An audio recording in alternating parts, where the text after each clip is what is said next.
नमस्कार, स्वागत है आप सभी का। समीक्षा अधिकारी का एग्ज़ाम बहुत ही निकट आ चुका है और लगभग कह सकते हैं कि 2 महीने से समय अधिक है, यानी आपके पास लगभग 80 दिन का समय बचा हुआ है।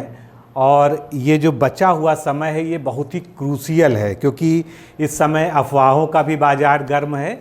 और मेरा ये जो वीडियो बनाने का मकसद है वो यही है कि इतने सारे कमेंट और इतने सारे मैसेज आ रहे हैं कि क्या समीक्षा अधिकारी परीक्षा टल जाएगी, क्या पीसीएस टल जाएगा, और क्या परीक्षा के पैटर्न में कोई बदलाव होने जा रहा है।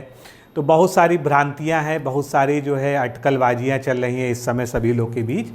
तो उम्मीद है कि मुझे जितना पता है उतना मैं ईमानदारी से आपको जवाब देने का प्रयास करूंगा, और जो नहीं पता है उस पर मैं कोई भी जो है टिप्पणी करने से बचूंगा, क्योंकि कोई भी गलत इन्फॉर्मेशन देने से अच्छा है कि कोई इन्फॉर्मेशन ना दी जाए, यानी जो चीज़ सही से पता है उसी के बारे में बात की जाए। तो आज जो है ये वीडियो महत्वपूर्ण है, और ऐसा ही नहीं कि आज हम जो है केवल इन्हीं सवालों पे डिस्कस करेंगे।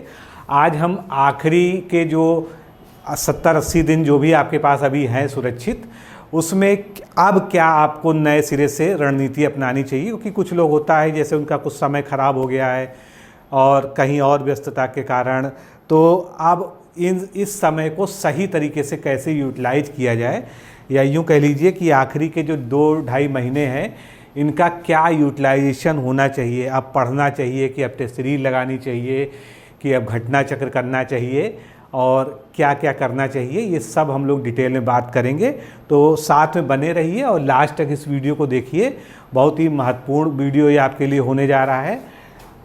आगे पढ़ने से पहले मैं बता दूं कि अगर आप वास्तव में एक सीरियस एस्पायरेंट हैं और समीक्षा अधिकारी परीक्षा की तैयारी कर रहे हैं, तो आपको इस हमारे वीडियो टेस्ट प्रोग्राम से ज़रूर जुड़ना चाहिए। बहुत सारे लोग जुड़ चुके हैं, अभी भी बहुत से लोग जो है मैसेज आते रहते हैं और लगातार इंक्वायरी करते रहते हैं।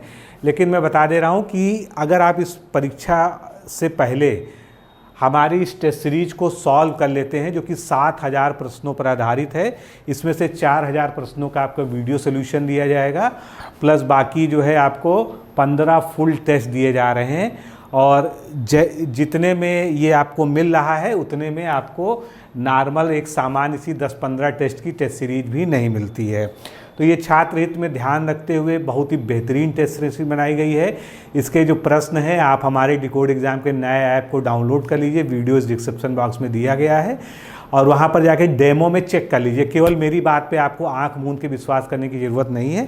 पहले इसके सारे डेमो के जितने भी लेक्चर्स खुले हुए हैं वो देख लीजिए, और प्रश्नों की गुणवत्ता को जांच लीजिए। अगर आप संतुष्ट होते हैं तो आप लीजिए, क्योंकि ये जो बनाया गया है इसका मकसद ही यही कि जो अब नया ट्रेंड चल रहा है, चाहे 2016 का एग्ज़ाम रहा हो, चाहे 2021 का एग्ज़ाम रहा हो, पीसीएस के इधर 3-4 जो पेपर हुए हैं, तो सभी में जो अब नया ट्रेंड आयोग ने अपनाया है, जिसमें मल्टीपल चॉइस क्वेश्चन में जो है मल्टीपल स्टेटमेंट आ रहा है, मिलान वाले क्वेश्चन आ रहे हैं, कथन कारण वाले आ रहे हैं, ऑड वन आउट वाले आ रहे हैं, और इस तरह से जितने भी प्रश्न आ रहे हैं सभी प्रश्नों का एक बेहतरीन सम्मिश्रण करते हुए बनाया गया है।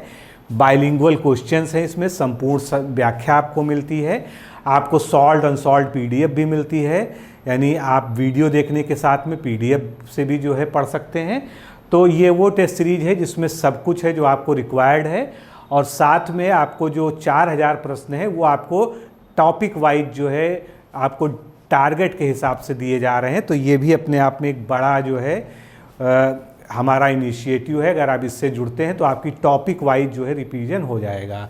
और इस पूरी टेस्ट श्रृंखला का उद्देश्य है कि कम से कम 3 बार आपका पूरा सिलेबस का रिवीजन हो जाए, जितने मोस्ट इम्पॉर्टेंट टॉपिक हैं उनका रिवीजन हो जाए। तो उसके लिए आपको क्या करना है, ये हमारा नंबर है, इस पर आपको वीडियो टेस्ट लिखकर भेजना है व्हाट्सएप से, और आपको सारी जानकारी आपको दे दी जाएगी। इस वीडियो के डिस्क्रिप्शन बॉक्स में भी जानकारी मौजूद है।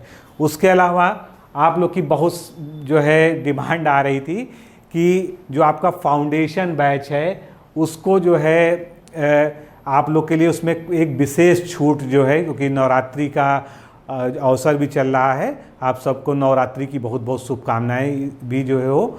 और आप लोगों ने एक रिक्वेस्ट की थी, तो उसको हमारी टीम ने कंसीडर किया है और 12 तारीख तक के लिए इस पे एक विशेष छूट जो है दी जा रही है। ये छूट क्या है, कैसे है, इसको आप हमारे ऑफिस के नंबर से पता कर सकते हैं और ये केवल और केवल 12 तारीख तक ही रहेगी। उसके बाद जो है ये छूट ख़त्म हो जाएगी, यानी दशहरे तक जो है आप इसको अगर ले सकते हैं, लेना चाहें तो ले सकते हैं। इसका सबसे बड़ा फ़ायदा है कि ये फाउंडेशन बैच है, इसमें प्री और मेंस दोनों की आपकी तैयारी होती है, सारे वीडियो लेक्चर्स हैं, इसकी वैलिडिटी आपको 1 साल की मिलती है और प्रारंभिक परीक्षा और मुख्य परीक्षा दोनों में जीएस आती है। तो अभी आप लेते हैं तो प्री के लिए भी आपका काम हो जाएगा और आगे मेंस के लिए भी हो जाएगा। मेंस में आंसर राइटिंग की पूरी प्रैक्टिस कराई जाती है। इसमें 47 टेस्ट आपको साथ में लगे हुए ही मिल रहे हैं, तो ये भी अपने आप में एक संपूर्ण कोर्स है।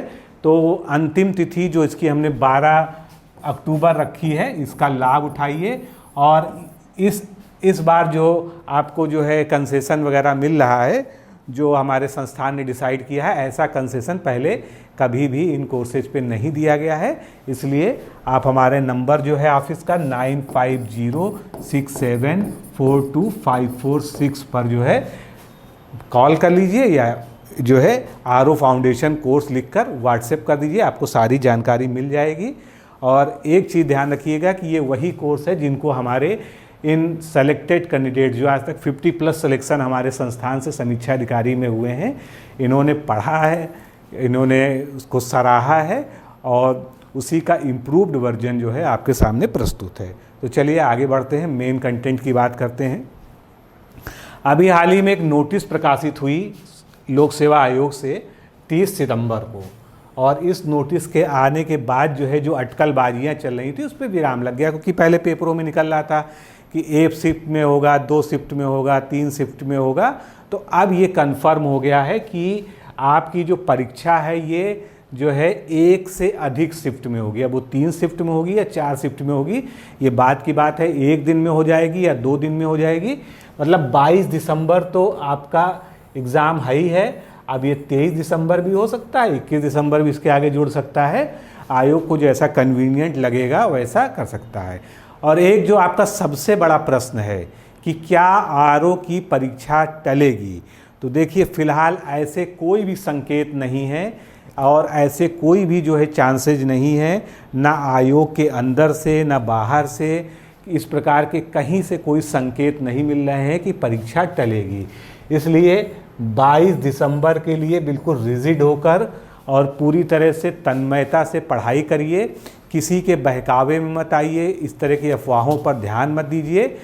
अगर किसी वजह से टलती भी है, ठीक है, क्योंकि हमेशा जो आयोग कैलेंडर जारी करता है उसमें लिख देता है कि ये संभावित तिथियां हैं और किसी इमरजेंसी सिचुएशन में, किसी आकस्मिकता की स्थिति में इसको बढ़ाया भी जा सकता है, ठीक है। वो तो उनका जो है एक जो है, चूँकि कोई भी दिनांक ऐसा नियत नहीं किया जा सकता जिस पे वो काम हो ही जाए। 11 फरवरी का आपके सामने उदाहरण है ही।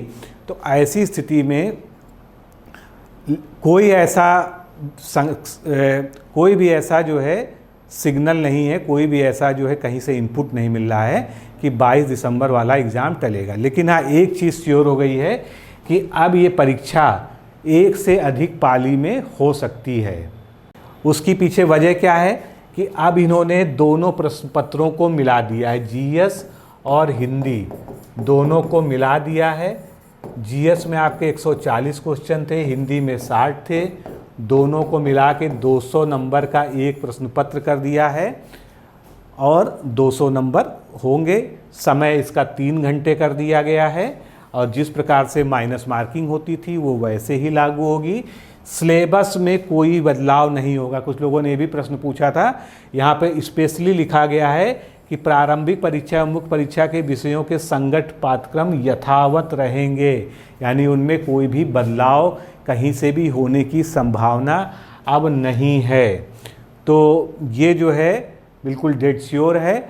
अब ये जो 200 नंबर का एक साथ पेपर होगा, इसकी कुछ मेरिट्स हैं, कुछ डीमेरिट्स हैं, जिस पर हमको विचार कर लेना चाहिए। सबसे पहले जो है फ़ायदे तो कम हैं, लेकिन फ़ायदों पे ही बात कर लेते हैं। फ़ायदा ये है कि आपको 2 बार OMR सीट नहीं भरनी पड़ेगी। यानी आपका जो है समय बचेगा। OMR सीट में 2 बार इन्फॉर्मेशन नहीं भरनी पड़ेगी, एक ही बार में आपको OMR सीट मिलेगी। दोनों प्रश्न पत्र चूँकि कंबाइंड होंगे तो एक साथ पूरा प्रश्न पत्र मिल जाएगा। और अगर आप अच्छे से टाइम मैनेज में करेंगे तो आपको GS के लिए अधिक समय मिल जाएगा। क्यों?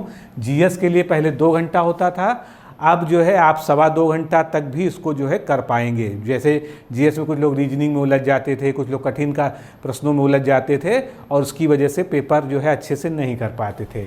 हिंदी के 60 प्रश्नों का क्या है? देखिए सीधा सा फंडा है, जिसको आता है उसको आता है, और जिसको आता है उसके लिए 45 मिनट इसमें हमेशा से सफिशियंट रहे हैं। आप स्वयं के अनुभव से भी ये जानते होंगे कि 60 प्रश्नों का जवाब 45 मिनट में आराम से भरा जा सकता है।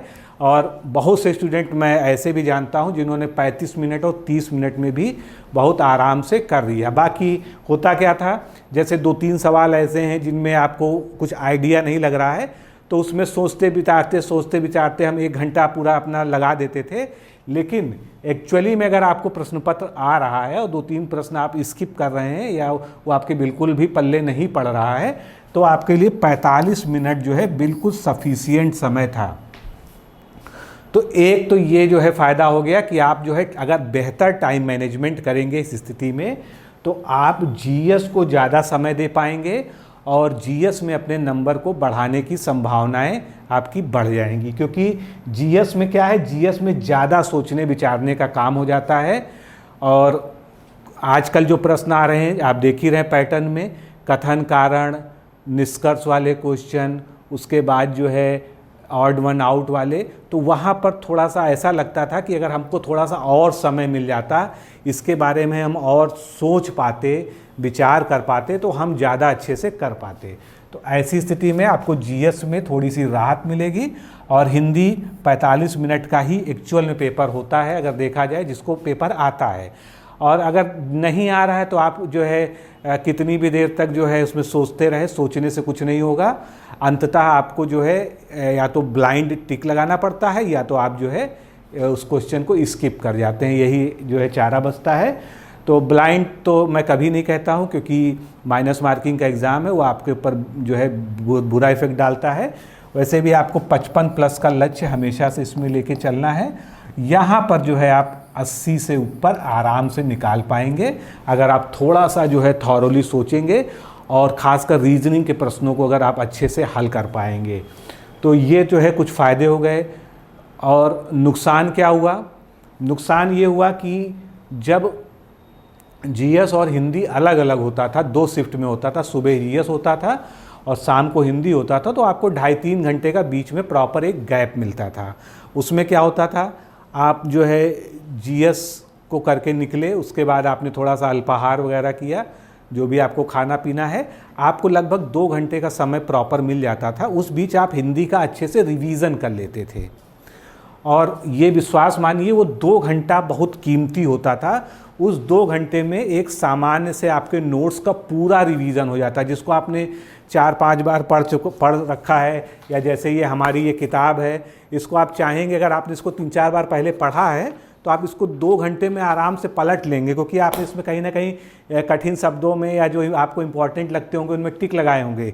या घटना चक्र की जो है आपके पास जो है अगर प्रीवियस ईयर क्वेश्चन वाली किताब है, आप चाहते थे उसको एक बार दोहरा लें, तो मतलब बीच में आपको इतना सफिशिएंट टाइम मिलता था कि आप उसको अच्छे से रिवीजन कर लेते थे और एक फ्रेश मूड के साथ जो है हिंदी के एग्ज़ाम के लिए इंटर करते थे। यहाँ क्या है, यहाँ पर आपके सामने थोड़ा सा बोझ हो गया। बोझ ये हो गया है कि अब आपको जो है पूरे 200 क्वेश्चन 3 घंटे में लगातार करने हैं, तो निश्चित रूप से जो है आपको जो है थोड़ा सा मानसिक तनाव, स्ट्रेस बढ़ेगा आपका।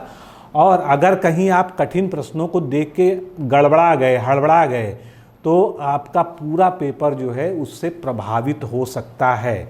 ऐसे क्या होता था, हमारा GS थोड़ा सा गड़बड़ हो गया, कोई बात नहीं, हम ये मान के चलते थे हम इसको हिंदी से कवर कर लेंगे। तो हम क्या करते थे, बीच में जो हमको समय मिला है हम कहीं भी बैठ के खड़े खड़े जो है उसको रिवीजन कर लेते थे।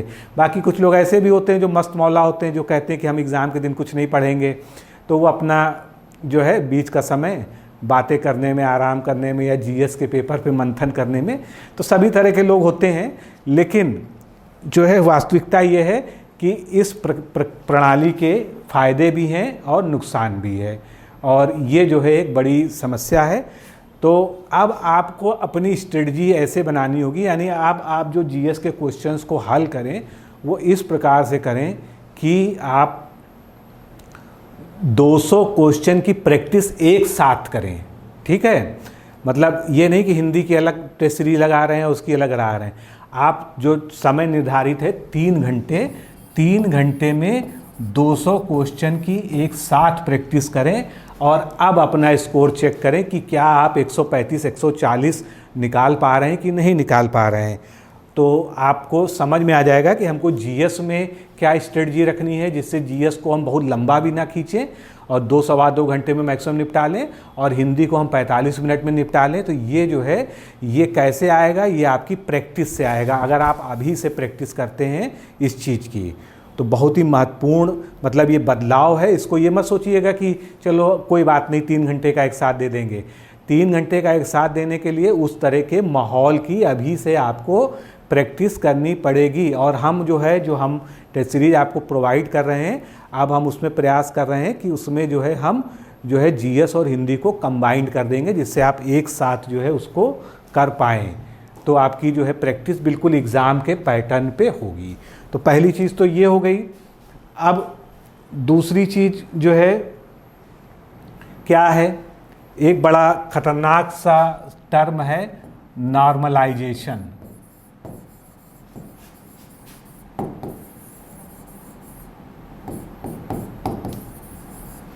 और ये वो अबूझ पहेली है जिसको आज तक कोई बूझ नहीं पाया।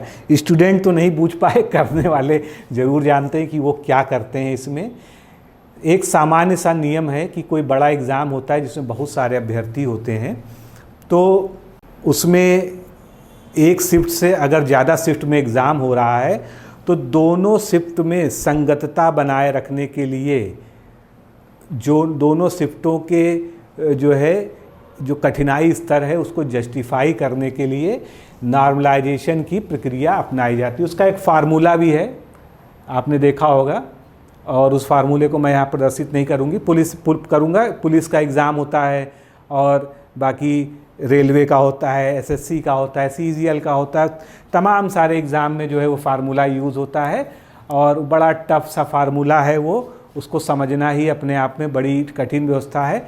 अब इसमें तरीका क्या होता है कि मान लीजिए 2 शिफ्ट का एग्ज़ाम है, तो अगर एक शिफ्ट को हमने हार्ड मान लिया और एक को हमने इजी मान लिया।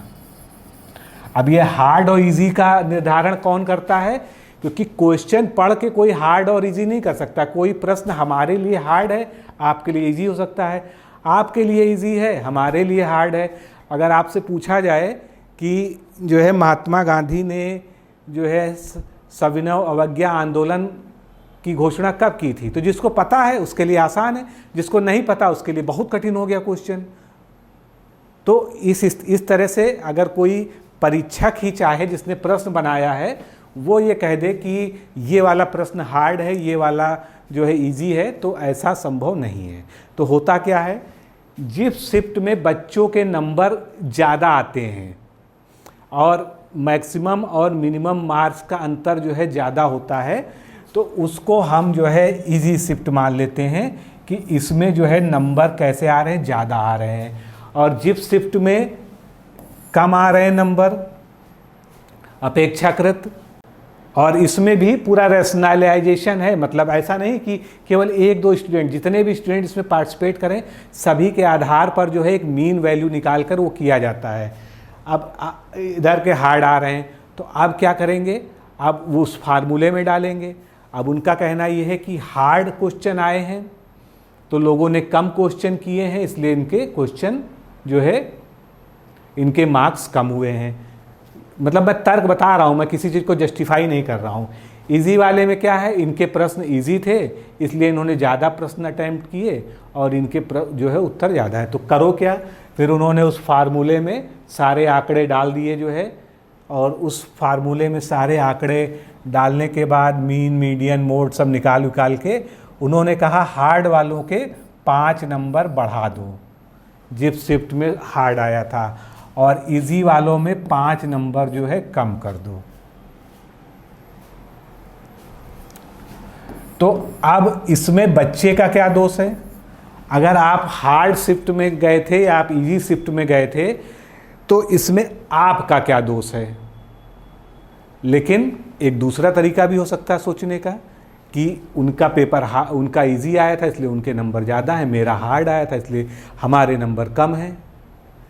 तो देखा जाए तो नॉर्मलाइजेशन तो होना ही नहीं चाहिए, क्योंकि नॉर्मलाइजेशन आपको सीधे सीधे भाग्य के भरोसे छोड़ देता है।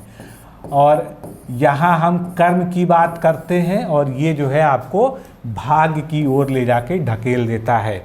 तो मेरा तो आयोग से भी आग्रह है, अथॉरिटीज़ से भी आग्रह है कि कोशिश करिए कि ये नॉर्मलाइजेशन का प्रोसेस जो है ये समीक्षा अधिकारी जैसे एग्ज़ाम में और पीसीएस जैसे एग्ज़ाम में ना ही हो तो बेहतर है, क्योंकि यहाँ जो स्टूडेंट हैं वो इस चीज़ को झेलने के लिए तैयार नहीं है।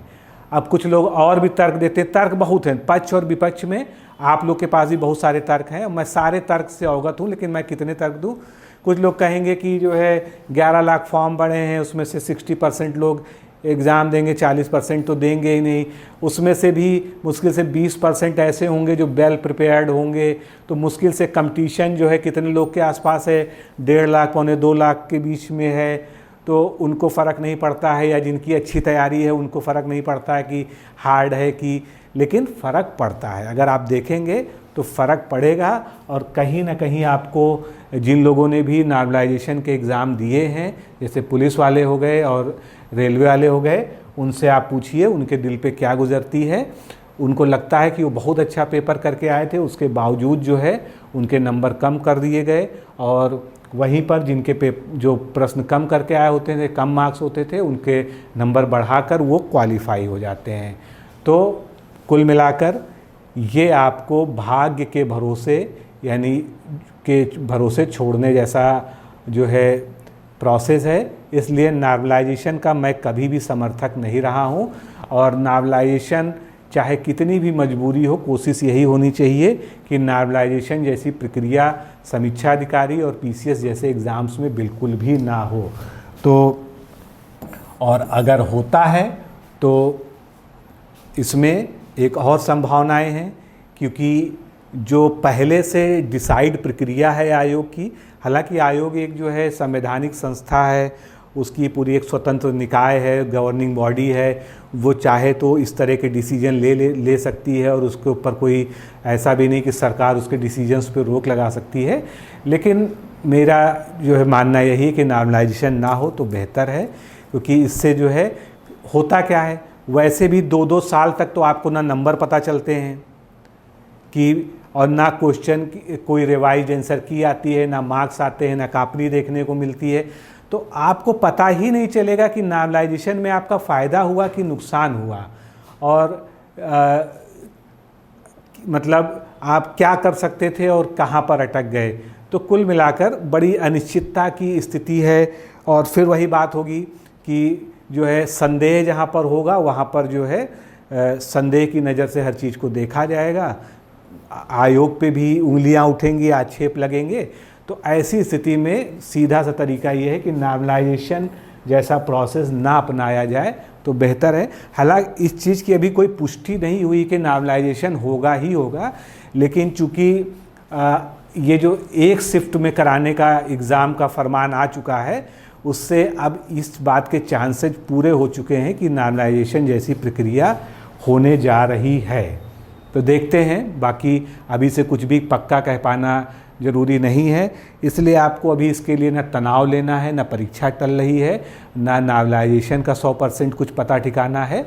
इसलिए अभी आप पढ़िए, और वास्तविकता ये है कि अभी आप पढ़ने के सिवा और कुछ नहीं कर भी नहीं सकते हैं। तो अब हम आगे बढ़ते हैं अगले अपने चरण में कि हम जो है परीक्षा को किस प्रकार अब टैकल करें। जैसे कि आपके पास अब जो भी समय है, आप 2.5 महीना मान लीजिए मोटा मोटा, तो ये जो 2.5 महीने का समय है, 75-80 दिन का समय आपके पास है, इसको आप जो है कैसे यूटिलाइज़ करें। तो इसमें कुछ जो है महत्वपूर्ण बातें मैं बताना चाहूँगा कि अगर अभी तक आप मेंस की तैयारी साथ में कर रहे थे तो अब मेंस की तैयारी पर विराम लगाने का समय आ गया है। अब आपको केवल और केवल प्रीलिम्स फोकस्ड होकर पढ़ना चाहिए, क्योंकि अब समय है पूरी तरह से प्रीलिम्स पे जी जान झोंकना। मेंस में अगर आपको कुछ करना है तो आप एक काम कर सकते हैं, करंट अफेयर्स के जो चर्चित मुद्दे हैं उनमें अपने निबंध लिखना जारी रखिए। हफ्ते में एक निबंध जो है आप लिखिए, बाकी चीज़ों को आप ड्रॉप करिए, क्योंकि प्रीलिम्स भी एक बहुत बड़ी चुनौती है और उसके लिए आपको बहुत ही फोकस्ड होकर अब रिवीजन करना होगा। ये पहली चीज़ हो गई कि अब प्रीलिम्स पे आपको जाना है। दूसरी चीज़ मैं आपसे कहूँगा कि प्रीवियस ईयर क्वेश्चंस को एक बार अच्छे से रिवाइज कर लीजिए। आप लोगों ने कई बार पढ़ा होगा, प्रीवियस ईयर क्वेश्चंस को एक बार अच्छे से रिवीजन कर लीजिए और उस किताब को अब उठा के किनारे रख दीजिए। उस पर इतना ज़्यादा समय आपको नहीं देना है कि आप उसी में उलझे रहें, ठीक है। तीसरी चीज़ क्या है, अब आपको हफ्ते में 2 टेस्ट कम से कम फुल लगाने शुरू कर देने चाहिए। हफ्ते में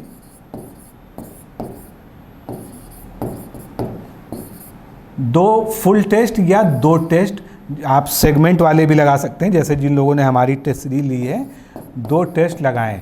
और जब फुल टेस्ट लगाएं तो फुल टेस्ट जो है 200 क्वेश्चन वाला एक साथ 3 घंटे में लगाएं। बात को आप समझ रहे होंगे।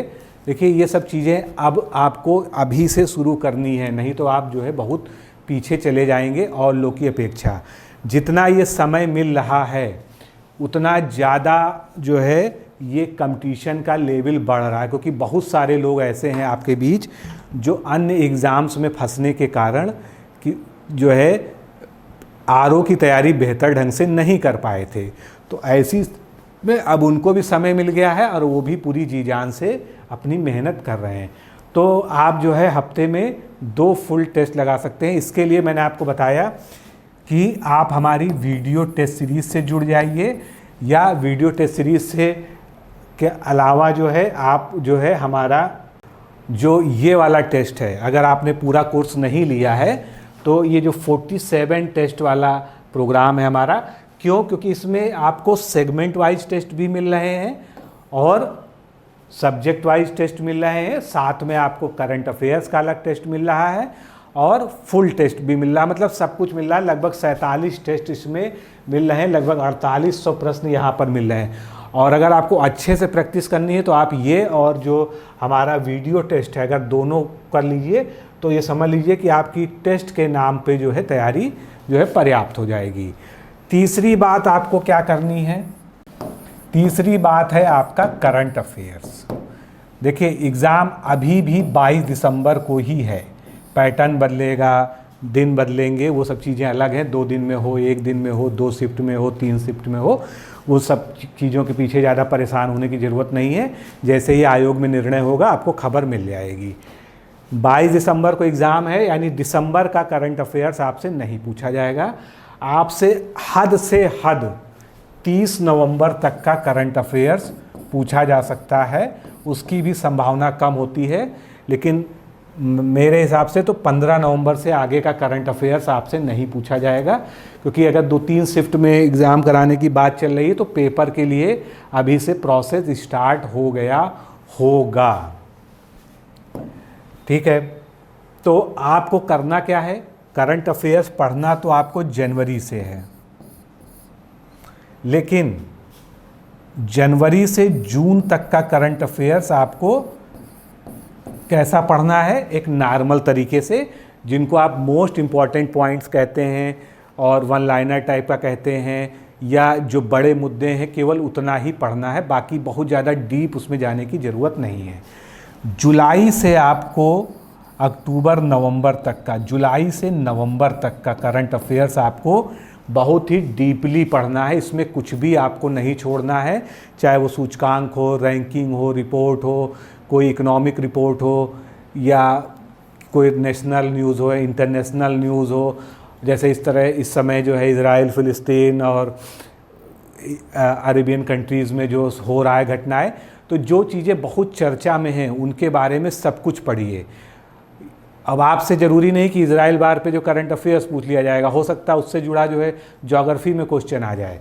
तो कुल मिलाकर जो पढ़िए जुलाई से नवंबर तक का वो बिल्कुल डीप पढ़िए। और यहाँ पर मैं आपको एक अनाउंसमेंट भी बता दूँ कि हम लोग जो है नवंबर के पहले हफ्ते में करंट अफेयर्स की एक वार्षिक मैगजीन लेके आ रहे हैं। डिकोड एग्ज़ाम के प्लेटफॉर्म पे पहली बार हम अपनी मैगज़ीन पब्लिश करने जा रहे हैं। बैकग्राउंड में तैयारी चल रही है और दोस्तों उसमें उतना ही कंटेंट होगा जितना समीक्षा अधिकारी में पढ़ने की ज़रूरत है। हम वार्षिकांक के नाम पे इतनी मोटी किताब नहीं बनाने जा रहे हैं। हम उसमें मल्टीपल चॉइस क्वेश्चन देंगे और क्वेश्चन आप देखिएगा तो आपको मज़ा आ जाएगा। जिस तरह से क्वेश्चन 11 फरवरी के एग्ज़ाम में आपने देखे थे उसी पैटर्न को फॉलो करते हुए, यानी जो नवीनतम ट्रेंड है उस पर बना रहे हैं। नवंबर के पहले हफ्ते में आपको आ जाएगा आपके पास। इसलिए आप अभी चाहे जैसे रिवाइज़ कर रहे हैं, चाहे जैसे जिन भी स्रोतों को पढ़ रहे हैं, हमारी मैगज़ीन के लिए इंतज़ार ज़रूर कीजिएगा। नवंबर हद से हद 10 नवंबर तक वो आपके हाथ में पहुंच जाएगी। ये हमारी तरफ से पूरा जो है प्रयास है। तो ये तीसरी चीज़ करंट अफेयर्स हो गई। अब चौथी चीज़ हम जीएस की बात अगर हम करें, जीएस में जो मैंने आपको 100 टॉपिक्स बताए थे, बहुत पहले बताए थे, और उन्हीं 100 टॉपिक्स पे बेस्ड इस समय हम लोग यूपी पीसीएस और आरओ के लिए एक फ्री क्रैश कोर्स चला रहे हैं जिसकी सूचना आप सभी को है। हालांकि उसमें आप लोग बहुत ज़्यादा देख नहीं रहे हैं, कुछ ही लोग उसको देख रहे हैं, लेकिन ठीक है, जो लोग देख रहे हैं वो उसका लाभ उठाएंगे। हमारा कोई ऐसा आग्रह भी नहीं है ज़बरदस्ती कि आप उसको देखें। लेकिन अगर आप चाहते हैं कि आपका पूरा जीएस प्रॉपरली रिवाइज हो जाए तो जो हम 151 वीडियो फ्री में आपको दे रहे हैं, प्लेलिस्ट बनी हुई है, अगर आप उसको फॉलो कर लीजिए तो निश्चित मानिए जो है, क्योंकि आपने पहले से तो पढ़ा ही है, ऐसा नहीं मैं कह सकता हूँ कि अगर आपने पहले से नहीं पढ़ा केवल वीडियो देख लीजिए तो आपकी नैया पार हो जाएगी। आपने पहले से थोड़ा बहुत तो पढ़ा ही होगा। उसके अलावा ये 151 वीडियो की सीरीज़ अगर आप देख लेते हैं अच्छे से, 2-2 बार इनको रिवाइज़ कर लेते हैं, तो समझ लीजिए आपके जो मोस्ट इम्पॉर्टेंट वाले टॉपिक हैं, जहाँ से क्वेश्चन बनते ही बनते हैं, वो आपके कवर हो जाएंगे। और पांचवी चीज़ आपकी क्या है? हिंदी। हिंदी में कुछ भी ना हो, हमारी ये किताब आपके पास होनी चाहिए और ये किताब ही आपको इस एग्ज़ाम में 55+ तक पहुंचा देगी। ऑनलाइन भी अवेलेबल है, ऑफलाइन भी अवेलेबल है, सब तरह से है।